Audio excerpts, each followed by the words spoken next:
ब्रह्मवेत्ता आचार्य वेद के पास अनेक शिष्य थे। वे सदा उनकी सेवा में लगे रहते थे। एक बार आचार्य वेद के पास आकर जन्मेजय और पौष्य नाम वाले दो क्षत्रियों ने उनका वरण किया और उन्हें अपना उपाध्याय बना लिया। तदंतर एक दिन उपाध्याय वेद ने यजमान के कायदे से बाहर जाने के लिए उद्यत हो उत्तंक नाम वाले एक शिष्य को अग्निहोत्र आदि के कार्य में नियुक्त किया और कहा, वत्स उत्तंग, मेरे घर में मेरे बिना जिस किसी वस्तु की कमी हो जाए उसकी पूर्ति तुम कर देना, ऐसी मेरी इच्छा है। उत्तंग को ऐसा आदेश देकर आचार्य वेद बाहर चले गए। उत्तंक गुरु की आज्ञा का पालन करते हुए सेवा परायण हो गुरु के घर में रहने लगे। कुछ काल बीतने पर उपाध्याय वेद परदेश से अपने घर लौट आए। आने पर वे उत्तंक से बड़े प्रसन्न हुए और उससे बोले, बेटा उत्तंक, तुम्हारा कौन सा प्रिय कार्य करूं? तुमने धर्म पूर्वक मेरी सेवा की है। इससे हम दोनों की एक दूसरे के प्रति प्रीति बढ़ गई है। अब मैं तुम्हें घर लौटने की आज्ञा देता हूं। जाओ, तुम्हारी सभी कामनाएं पूर्ण होंगी। गुरु के ऐसा कहने पर उत्तंक बोले, भगवान, मैं आपका कौन सा प्रिय कार्य करूं? वृद्ध पुरुष कहते ही भी हैं, जो अधर्म पूर्वक अध्यापन या उपदेश करता है अथवा जो अधर्म पूर्वक प्रश्न या अध्ययन करता है, उन दोनों में एक मृत्यु एवं विद्वेष को प्राप्त होता है। अतः आपकी आज्ञा मिलने पर मैं अभिष्ट गुरु दक्षिणा भेंट करना चाहता हूँ। उत्तंक के ऐसा कहने पर उपाध्याय बोले, बेटा उत्तंक, तब कुछ दिन और यहीं ठहरो। तदंतर किसी दिन उत्तंक ने फिर उपाध्याय से कहा, भगवान, आज्ञा दीजिए, मैं आपको कौन सी प्रिय वस्तु गुरु दक्षिणा के रूप में भेंट करूं? यह सुनकर उपाध्याय ने उनसे कहा, वत्स उत्तंक, तुम बार बार मुझसे कहते हो कि मैं क्या गुरु दक्षिणा भेंट करूं। अतः जाओ, घर के भीतर प्रवेश करके अपनी गुरु पत्नी से पूछ लो कि मैं क्या गुरु दक्षिणा भेंट करूं। वे जो बतावे वही वस्तु उन्हें भेंट करो। उपाध्याय के ऐसा कहने पर उत्तंक ने गुरु पत्नी से पूछा, देवी, उपाध्याय ने मुझे घर जाने की आज्ञा दी है, अतः मैं आपको कोई अभिष्ट वस्तु गुरु दक्षिणा के रूप में भेंट करके गुरु के ऋण से ऋण होना चाहता हूँ। अतः आप आज्ञा दें, मैं गुरु दक्षिणा के रूप में कौन सी वस्तु ला दूं? उत्तंक के ऐसा कहने पर गुरु पत्नी उनसे बोली, वत्स, तुम राजा पौष्य के यहाँ उनकी छत्राणी पत्नी ने जो दोनों कुंडल पहन रखे हैं उन्हें मांग लाने के लिए जाओ और उन कुंडलों को शीघ्र ले आओ। आज के चौथे दिन पुण्यक व्रत होने वाला है। मैं उस दिन कानों में उन कुंडलों को पहनकर सुशोभित हो ब्राह्मणों को भोजन परोसना चाहती हूँ। अतः तुम मेरा यह मनोरथ पूर्ण करो, तुम्हारा कल्याण होगा, अन्यथा कल्याण की प्राप्ति कैसे संभव है? गुरु पत्नी के ऐसा कहने पर उत्तंक वहां से चल दिए। मार्ग में जाते समय उन्होंने एक बहुत बड़े बैल को और उस पर चढ़े हुए एक विशाल काय पुरुष को देखा। उस पुरुष ने उत्तंक से कहा, उत्तंक, तुम इस बैल का गोबर खा लो। किंतु उसके ऐसा कहने पर उत्तंक को वह गोबर खाने की इच्छा नहीं हुई। तब वह पुरुष फिर उनसे बोला, उत्तंक, खा लो, विचार न करो, तुम्हारे उपाध्याय ने भी पहले इसे खाया था। इसके पुनः ऐसा कहने पर उत्तंक ने बहुत अच्छा कहकर उसकी बात मान ली और उस बैल के गोबर तथा मूत्र को खा पीकर उतावली के कारण खड़े खड़े ही आचमन किया। फिर वे चल दिए जहां वे क्षत्रिय राजा पौष्य रहते थे। वहां पहुंचकर उत्तंक ने देखा कि वे आसन पर बैठे हुए हैं तब उत्तंक ने उनके समीप जाकर आशीर्वाद से उन्हें प्रसन्न करते हुए कहा, राजन, मैं याचक होकर आपके पास आया हूँ। राजा ने उन्हें प्रणाम करके कहा, भगवान, मैं आपका सेवक पौष्य हूँ, इसलिए किस आज्ञा का पालन करूँ? उत्तंक ने पौष्य से कहा, राजन, गुरु दक्षिणा के निमित्त 2 कुंडलों के लिए आपके यहाँ आया हूँ। आपकी छत्राणी ने जिन्हें पहन रखा है, उन्हीं दोनों कुंडलों को आप मुझे दे दें। यह आपके योग्य कार्य है। यह सुनकर पौष्य ने उत्तंक से कहा, ब्राह्मण, आप अंतःपुर में जाकर छत्राणी से कुंडल मांग ले। यह सुनकर उत्तंक कुंडल लेने के लिए अंतःपुर में गए, परंतु वहां उन्हें छत्राणी नहीं दिखाई दी। तब वे पुनः राजा पौष्य के पास आकर बोले, राजन, आप मुझे संतुष्ट करने के लिए झूठी बात कहकर मेरे साथ छल न करें। यह आपको शोभा नहीं देता। आपके अंतःपुर में छत्राणी नहीं है, क्योंकि वहां वे मुझे दिखाई नहीं देती। उत्तंक के ऐसा कहने पर पौष्य ने एक क्षण तक विचार करके उन्हें उत्तर दिया, निश्चय ही आप झूठे मुंह हैं। स्मरण तो कीजिए, क्योंकि मेरी छत्राणी पतिव्रता होने के कारण उच्छिष्ट अपवित्र मनुष्य के द्वारा नहीं देखी जा सकती। आप उच्छिष्ट होने के कारण अपवित्र हैं, इसलिए वे आपकी दृष्टि में नहीं आ रही हैं। उनके ऐसा कहने पर उत्तंक ने स्मरण करके कहा, हाँ, अवश्य ही मुझ में अशुद्धि रह गई है। यहाँ की यात्रा करते समय मैंने खड़े होकर चलते चलते आचमन किया है। तब पौष्य ने उनसे कहा, ब्राह्मण, यही आपके द्वारा विधि का उल्लंघन हुआ है। खड़े होकर और शीघ्रतापूर्वक चलते चलते किया हुआ आचमन नहीं के बराबर है।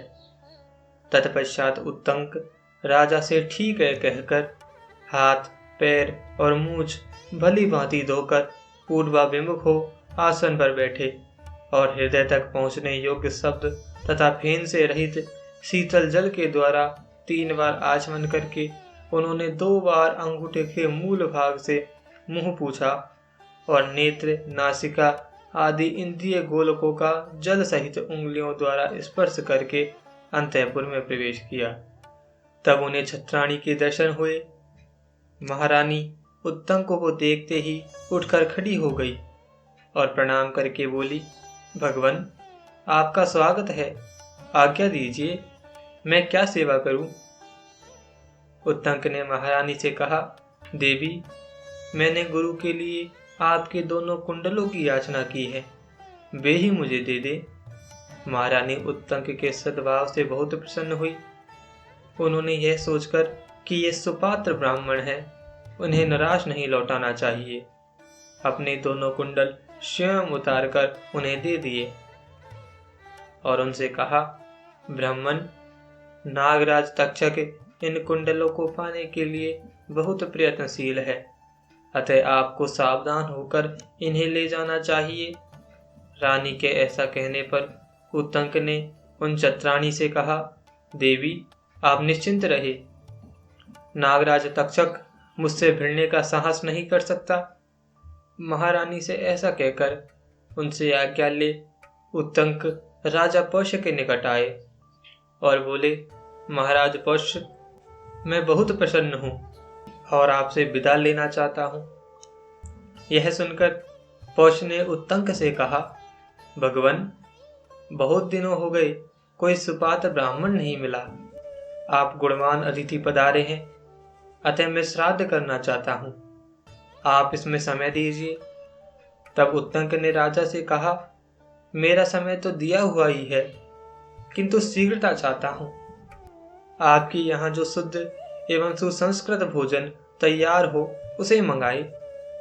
राजा ने बहुत अच्छा कहकर जो भोजन सामग्री प्रस्तुत थी उसके द्वारा उन्हें भोजन कराया, परंतु जब भोजन सामने आया तब उत्तंक ने देखा उसमें बाल पड़ा है और वह ठंडा हो चुका है।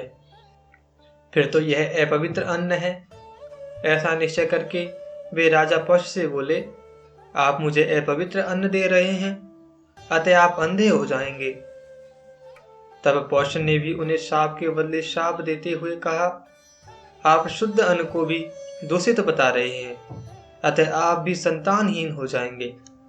तब उत्तंक राजा पौष से बोले, महाराज, अपवित्र अन्न देकर फिर बदले में शाप देना आपके लिए कदापि उचित नहीं है। अतः पहले अन्न को ही प्रत्यक्ष देख लीजिए। तब पौष ने उस अन्न को अपवित्र देखकर उसकी अपवित्रता का कारण पता लगाया। वह भोजन खुले केश वाली स्त्री ने तैयार किया था, अतः उसमें केश पड़ गया था। देर का बना होने से वह ठंडा भी हो गया था, इसलिए वह अपवित्र है। इस निश्चय पर पहुंचकर राजा ने उत्तंक ऋषि को प्रसन्न करते हुए कहा, भगवान, यह केश युक्त और शीतल अन्न अनजाने में आपके पास लाया गया है, अतः इस अपराध के लिए मैं आपसे क्षमा मांगता हूं। आप ऐसी कृपा कीजिए जिससे मैं अंधा न हूं। तब उत्तंक ने राजा से कहा, राजन, मैं झूठ नहीं बोलता। आप अंधे होकर फिर थोड़े ही दिनों में इस दोष से रहित हो जाएंगे। अब आप भी ऐसी चेष्टा करें जिससे आपका दिया हुआ शाप मुझ पर लागू न हो। यह सुनकर पौष ने उत्तंक से कहा, मैं शाप को लौटाने में असमर्थ हूं। मेरा क्रोध अभी तक शांत नहीं हो रहा है। क्या आप यह नहीं जानते कि ब्राह्मण का हृदय मक्खन के समान मुलायम और जल्दी पिघलने वाला होता है। केवल उसकी वाणी में ही तीखी धार वाले छुरे का सा प्रभाव होता है, किंतु ये दोनों बातें क्षत्रिय के लिए विपरीत हैं। उसकी वाणी तो नवनीत के समान कोमल होती है, लेकिन हृदय पैनी धार वाले छुरे के समान तीखा होता है। अतः ऐसी दशा में कठोर हृदय होने के कारण मैं उस शाप को बदलने में असमर्थ हूं, इसलिए आप जाइए। तब उत्तंक बोले, राजन, आपने अन्न की अपवित्रता देखकर मुझसे क्षमा के लिए अनुनय विनय की है, किंतु पहले आपने कहा था कि तुम शुद्ध अन्न को दूषित बता रहे हो, इसलिए संतानहीन हो जाओगे। इसके बाद अन्न का दोष युक्त होना प्रमाणित हो गया, अतः आपका यह शाप मुझ पर लागू नहीं होगा। अब हम अपना कार्य साधन कर रहे हैं। ऐसा कहकर उत्तंक दोनों कुंडलों को लेकर वहां से चल दिए। मार्ग में उन्होंने अपने पीछे आते हुए एक नग्न छपणक को देखा, जो बार बार दिखाई देता और छिप जाता था, किंतु कुछ दूर जाने पर उत्तंक ने उन कुंडलों को एक जलाशय के किनारे भूमि पर रख दिया और स्वयं जल संबंधी कृत्य, शौच, स्नान, आचमन, संध्या, तर्पण आदि करने लगे। इतने में ही वह छपणक बड़ी उतावली के साथ वहां आया और दोनों कुंडलों को लेकर गायब हो गया। उत्तंक ने स्नान, तर्पण आदि जल संबंधी कार्य पूर्ण करके शुद्ध और पवित्र होकर देवताओं तथा गुरु को नमस्कार किया और जल के बाहर निकलकर बड़े वेग से उस छपणक का पीछा किया। वास्तव में वह नागराज तक्षक ही था। दौड़ने से वह उत्तंक के अत्यंत समीपवर्ती हो गया था। उत्तंक ने उसे पकड़ लिया। पकड़ में आते ही उसने छपणक का रूप त्याग दिया और तक्षक नाग का रूप धारण करके वह सहसा प्रकट हुए पृथ्वी के एक बहुत बड़े विविर में घुस गया। बिल में प्रवेश करने पर वह नागलोक में अपने घर चला गया। तदंतर उस छत्राणी की बात का स्मरण करके उत्तंक ने नागलोक तक उस तक्षक का पीछा किया। पहले तो उन्होंने उस विविर को अपने डंडे की लकड़ी से खोदना आरंभ किया, किंतु इसमें उन्हें सफलता न मिली। उस समय इंद्र ने उन्हें क्लेश उठाते देख उनकी सहायता के लिए अपना वज्र भेज दिया। उन्होंने वज्र से कहा, जाओ इस ब्राह्मण की सहायता करो। तब वज्र ने डंडे की लकड़ी में प्रवेश करके उस बिल को विदीर्ण कर दिया। इससे पाताल लोक में जाने के लिए मार्ग बन गया। तब उत्तंक उस बिल में घुस गए और उसी मार्ग से भीतर प्रवेश करके उन्होंने नागलोक का दर्शन किया, जिसकी कहीं सीमा नहीं थी, जो अनेक प्रकार के मंदिरों, महलों, झुके हुए छज्जों वाले ऊंचे ऊंचे मंडपों तथा सैकड़ों दरवाजों से सुशोभित और छोटे बड़े अद्भुत क्रीड़ा स्थानों से व्याप्त था। वहां उन्होंने इन श्लोकों द्वारा उन नागों का स्तवन किया। ऐरावत जिसके राजा हैं, जो सम्रांगण में विशेष शोभा पाते हैं, बिजली और वायु से प्रेरित हो जल की वर्षा करने वाले बादलों की भांति बाणों की धारावाहित वृष्टि करते हैं, उन सर्पों की जय हो। ऐरावत कुल में उत्पन्न नागगणों में से कितने ही सुंदर रूप वाले हैं। उनके अनेक रूप हैं। वे विचित्र कुंडल धारण करते हैं और आकाश में सूर्य देव की भांति स्वर्गलोक में प्रकाशित होते हैं। गंगा जी के उत्तर तट पर बहुत से नागों के घर है। वहां रहने वाले बड़े बड़े सर्पों की भी मैं स्तुति करता हूँ। ऐरावत नाग के सिवा दूसरा कौन है जो सूर्य देव की प्रचंड किरणों के सैन्य में विचरने की इच्छा कर सकता है। ऐरावत के भाई धृतराष्ट्र जब सूर्य देव के साथ प्रकाशित होते और चलते हैं, उस समय 28,008 सर्प सूर्य के घोड़ों की बागडोर बनकर जाते हैं। जो इसके साथ जाते हैं और जो दूर के मार्गों पर पहुंच जाते हैं, ऐरावत के उन सभी छोटे बड़े बंधुओं को मैं नमस्कार करता हूँ, जिनका निवास सदा कुरुक्षेत्र और खांडव वन में रहा है। उन नागराज तक्षक की मैं कुंडलों के लिए स्तुति करता हूँ। तक्षक और अश्वसेन, ये दोनों नाग सदा विचरने वाले हैं। ये दोनों कुरुक्षेत्र में इक्षुमती नदी के तट पर रहा करते थे।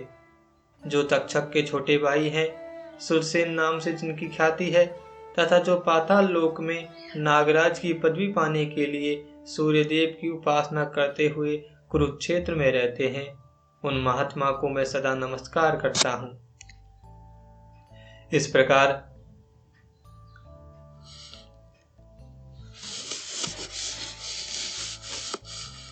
प्रकार उन श्रेष्ठ नागों की स्तुति करने पर भी जब ब्रह्मर्षि उत्तंक उन कुंडलों को न पा सके तो उन्हें बड़ी चिंता हुई। इस प्रकार नागों की स्तुति करते रहने पर जब वे उन कुंडलों को प्राप्त न कर सका, तब उन्हें वहां 2 स्त्रियां दिखाई दी, जो सुंदर करगे पर रखकर सूत के ताने में वस्त्र बुन रही थी। उस ताने में उत्तंक मुनि ने काले और सफेद 2 प्रकार के सूत और 12 अरों का एक चक्र भी देखा। उसे 6 कुमार घुमा रहे थे। वहीं एक श्रेष्ठ पुरुष भी दिखाई दिए, जिनके साथ एक दर्शनीय अश्व भी था। उत्तंक ने इन मंत्र तुल्य श्लोकों के द्वारा उनकी स्तुति की। यह जो अविनाशी काल चक्र निरंतर चल रहा है, इसके भीतर 360 अरे हैं, 24 पर्व है और इस चक्र को 6 कुमार घुमा रहे हैं। यह संपूर्ण विश्व जिनका स्वरूप है। ऐसी 2 युवतियां सदा काले और सफेद तंतुओं को इधर उधर चलाती हुई इस वासना जल रूपी वस्त्र को बुन रही है, तथा वे ही संपूर्ण भूतों और समस्त भुवनों का निरंतर संचालन करती है। जो महात्मा वज्र धारण करके तीनों लोकों की रक्षा करते हैं, जिन्होंने वृत्तासुर का वध तथा नमूची दानव का संहार किया था, जो काले रंग के 2 वस्त्र पहनते और लोक में सत्य एवं असत्य का विवेक करते हैं, जल से प्रकट हुए प्राचीन वैश्वानर रूप अश्व को वाहन बनाकर उस पर चढ़ते हैं, तथा जो तीनों लोकों के शासक हैं, उन जगदीश पर पुरंदर को मेरा नमस्कार है। तब वह पुरुष उत्तंक से बोला, ब्राह्मण, मैं तुम्हारे इन स्तोत्र से बहुत प्रसन्न हूँ। कहो, तुम्हारा कौन सा प्रिय कार्य करूं? यह सुनकर उत्तंक ने कहा, सब नाग मेरे अधीन हो जाएं। उनके ऐसा कहने पर वह पुरुष पुनः उत्तंक से बोला, इस घोड़े की गुदा में फूंक मारो। यह सुनकर उत्तंक ने घोड़े की गुदा में फूंक मारी। फूंकने से घोड़े के शरीर के समस्त छिद्रों से धुएं सहित आग की लपटें निकलने लगी। उस समय सारा नागलोक धुएं से भर गया। फिर तो तक्षक घबरा गया और आग की ज्वाला के भय से दुखी हो जाने से कुंडल लिए सहसा घर से निकल आया और उत्तंक से बोला, ब्राह्मण, आप ये दोनों कुंडल ग्रहण कीजिए। उत्तंक ने उन कुंडलों को लिया। कुंडल लेकर वे सोचने लगे, अहो, आज ही गुरु पत्नी का यह पुण्यक व्रत है और मैं बहुत दूर चला आया हूँ। ऐसी दशा में किस प्रकार इन कुंडलों के द्वारा उनका सत्कार कर सकूंगा। तब इस प्रकार चिंता में पड़े हुए उत्तंक से उस पुरुष ने कहा, उत्तंक, इसी घोड़े पर चढ़ जाओ, यह तुम्हें क्षण भर में उपाध्याय के घर पहुंचा देगा। बहुत अच्छा कहकर उत्तंक उस घोड़े पर चढ़े और तुरंत उपाध्याय के घर आ पहुंचे। इधर गुरु पत्नी स्नान करके बैठी हुई अपने केस संवार रही थी। उत्तंक अब तक नहीं आया, यह सोचकर उन्होंने शिष्य को शाप देने का विचार किया। इसी बीच में उत्तंक ने उपाध्याय के घर में प्रवेश करके गुरु पत्नी को प्रणाम किया और वे दोनों कुंडल उन्हें दे दिए। तब गुरु पत्नी ने उत्तंक से कहा, उत्तंक, तू ठीक समय पर उचित स्थान में आ पहुंचा। वत्स, तेरा स्वागत है। अच्छा हुआ जो मैंने बिना अपराध के ही तुझे शाप नहीं दिया। तेरा कल्याण उपस्थित है, तुझे सिद्धि प्राप्त हो। तदंतर उत्तंक ने उपाध्याय के चरणों में प्रणाम किया। उपाध्याय ने उनसे कहा, वत्स उत्तंक, तुम्हारा स्वागत है, लौटने में देर क्यों लगाई। तब उत्तंक ने उपाध्याय को उत्तर दिया, भगवन, नागराज तक्षक ने इस कार्य में विघ्न डाल दिया था, इसलिए मैं नागलोक में चला गया था। वहीं मैंने दो स्त्रियां देखी जो करघे पर सूत रखकर कपड़ा बुन रही थी। उस करघे में काले और सफेद रंग के सूत लगे थे। वह सब क्या था? वहीं मैंने एक चक्र भी देखा जिसमें 12 अरे थे। 6 कुमार उस चक्र को घुमा रहे थे। वह भी क्या था? वहां एक पुरुष भी मेरे देखने में आया था। वह कौन था? तथा एक बहुत बड़ा अश्व भी दिखाई दिया था। वह कौन था? तब उस पुरुष के कहने से मैंने एक बैल का गोबर खा लिया। अतः वह बैल और पुरुष कौन थे, मैं आपके मुख से सुनना चाहता हूँ। वह सब क्या था? उत्तंक के इस प्रकार पूछने पर उपाध्याय ने उत्तर दिया, वे जो दोनों स्त्रियां थीं, वे धाता और विधाता हैं। जो काले और सफेद तंतु थे, वे रात और दिन हैं। 12 अरों से युक्त चक्र जो 6 कुमार घुमा रहे थे, वे 6 ऋतुएं हैं। 12 महीने ही 12 अरे हैं और संवत्सर एक चक्र है। जो पुरुष था वह इंद्र है, जो अश्व था वह अग्नि है। इधर से जाते समय मार्ग में तुमने जिस बैल को देखा था वह गजराज ऐरावत है, और जो उस पर चढ़ा हुआ पुरुष था वह इंद्र है। तुमने बैल के जिस गोबर को खाया है वह अमृत था, इसलिए तुम नागलोक में जाकर भी नहीं मरे। वे भगवान इंद्र मेरे सखा हैं, तुम पर कृपा करके ही उन्होंने यह अनुग्रह किया है। यही कारण है कि तुम दोनों कुंडल लेकर फिर यहाँ लौट आए हो। अतः सौम्य, अब तुम जाओ, मैं तुम्हें जाने की आज्ञा देता हूँ। तुम कल्याण के भागी होोगे। उपाध्याय की आज्ञा पाकर उत्तंक तक्षक के प्रति कुपित हो उससे बदला लेने की इच्छा से हस्तिनापुर की ओर चल दिए। हस्तिनापुर में शीघ्र पहुंचकर विप्रवर उत्तंक राजा जन्मेजय से मिले। जन्मेजय पहले तक्षशिला गए थे। वे वहां जाकर पूर्ण विजय पा चुके थे। उत्तंक ने मंत्रियों से घिरे हुए उत्तम विजय से संपन्न राजा जन्मेजय को देखकर पहले उन्हें न्यायपूर्वक जय संबंधी आशीर्वाद दिया। तत्पश्चात उचित समय पर उपयुक्त शब्दों से विभूषित वाणी द्वारा उनसे इस प्रकार कहा, नृपश्रेष्ठ, जहां तुम्हारे लिए करने योग्य दूसरा कार्य उपस्थित हो, वहां अज्ञानवश तुम कोई और ही कार्य कर रहे हो। जन्मेजय बोले, ब्राह्मण, मैं इन प्रजाओं की रक्षा द्वारा अपने क्षत्रिय धर्म का पालन करता हूँ। बताइए, आज मेरे करने योग्य कौन सा कार्य उपस्थित है? राजाओं में श्रेष्ठ जन्मेजय के इस प्रकार कहने पर पुण्यात्माओं में अग्रगण्य विप्रवर उत्तंक ने उन उदार हृदय वाले नरेश से कहा, महाराज, वह कार्य मेरा नहीं आपका ही है, आप उसे अवश्य कीजिए। इतना कहकर उत्तंक फिर बोले, भूपाल शिरोमणि, नागराज तक्षक ने आपके पिता की हत्या की है, अतः आप उस दुरात्मा सर्प से उसका बदला लीजिए। मैं समझता हूँ शत्रुनाशन कार्य की सिद्धि के लिए जो सर्प यज्ञ रूप कर्म शास्त्र में देखा गया है, उसके अनुष्ठान का यह उचित अवसर हुआ है।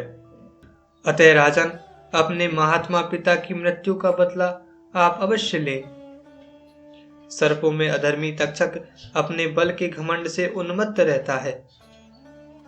उस पापी ने यह बड़ा भारी अनुचित कर्म किया है। वे महाराज परीक्षित राजर्षियों के वंश की रक्षा करने वाले और देवताओं के समान तेजस्वी थे। कश्यप नाम के ब्राह्मण आपके पिता की रक्षा करने के लिए उसके पास आना चाहते थे, किंतु उस पापाचारी ने उन्हें लौटा दिया। अतः महाराज, आप सर्प यज्ञ का अनुष्ठान करके उसकी प्रज्वलित अग्नि में उस पापी को होम दीजिए और जल्दी से जल्दी यह कार्य कर डालिए। ऐसा करके आप अपने पिता की मृत्यु का बदला चुका सकेंगे और मेरा भी अत्यंत प्रिय कार्य संपन्न हो जाएगा। मैं गुरुजी के लिए एक कार्य करने जा रहा था, जिसमें उस दुष्ट ने बहुत विघ्न डाल दिया था। अतः आप उस सर्प को अवश्य ही दंड दीजिए।